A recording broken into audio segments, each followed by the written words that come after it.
When a servant's saint graph is altered, you get alters, different takes of the characters, usually manifesting from external forces. Alters usually are darker or evil versions of said character, but they don't have to be at this point, are just an easier way to brand the characters as being something similar yet different. In Lostbelt 7, Komasots, with the Master's Command seals, designated 3 servants as watchers of the underworld, altering them in a unique way which required them to betray their own core beliefs, making King Protea a cruel goddess rather than one that loves humanity. Beni-enma became an adult, not staying a child's tale, and Eresh, alternatively called Ninkigal, which means popular gal, became who she wanted to be, her own ideal self, a ruthless goddess giving up her dream to make her a beautiful place, accepting her change, while Neocris Alter is a result of her choosing to accept the change so they could defeat Komasots while in his domain. There's also the Chaos Tide, or the Black Grail Mud, that can corrupt servants, creating characters like Saber Alter or Blackened Ushiwakamaru, who by the way was never actually called an Alter, but is close enough to the original Saber Alter. Jeanne d'Arc Alter was actually summoned by Giles as a version of Jeanne who is vengeful for those who try to kill her, while the real Jeanne was not vengeful against those who burnt her at the stake. Lancer Artorial Alter was actually summoned from the demonic fog in the London Singularity, explaining her change.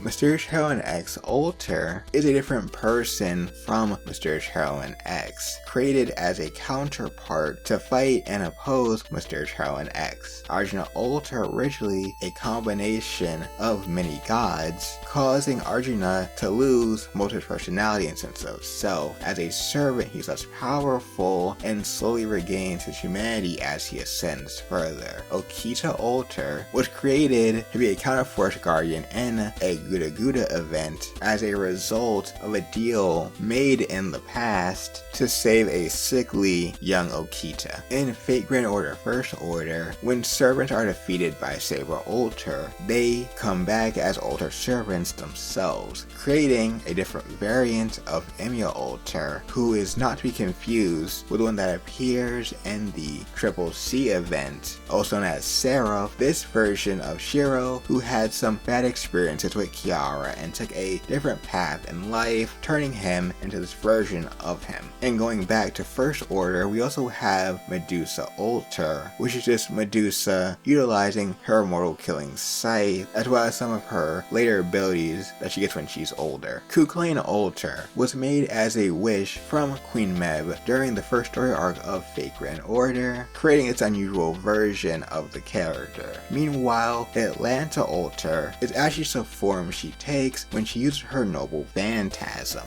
but in Lostbelt 1, she was summoned in this form, which makes her slightly weaker than if she activated it normally as a noble phantasm. Have Galahad Alter, who was summoned by Koharu in Fate Requiem. And lastly, here are some honorable mentions that are Alter-like, or referred to as Alter at some point in time. First, we have Goddess Rangominiad from the Camelot chapter, different version of Artoria, who is not labeled an Alter, even though she has in fact been altered by the Lance Rangominiad, elevating her into godhood. Then we have from the Shinjuku Epic of Remnant, Shakespeare, who was said to be a half Alter when we encountered him, and one of their designs just worked to fit with that idea. Salieri, before his name was revealed, called himself Amadeus Alter. During Fate Requiem event, multiple dread spirits took the form of Marie Antoinette, and Marie even acknowledge that that is what she could have been like if she were an alter. Alcides in Fate Strange Fake rejected being called Heracles' alter, and while he is similar to an alter, being a result of the use of Grail Mud, she's not exactly one. And we have Koenskaya, who due to her similarities can be called an alter to Tamo no Mai. And lastly, we have Velber, who was able to influence Elizabeth and Archimedes to become their more corroded forms, although that's only in appearance and power and not in personality, because they stay the same in that regard. If you want to learn more about how blackening works, then check out that video because it's related to the creation of some alters.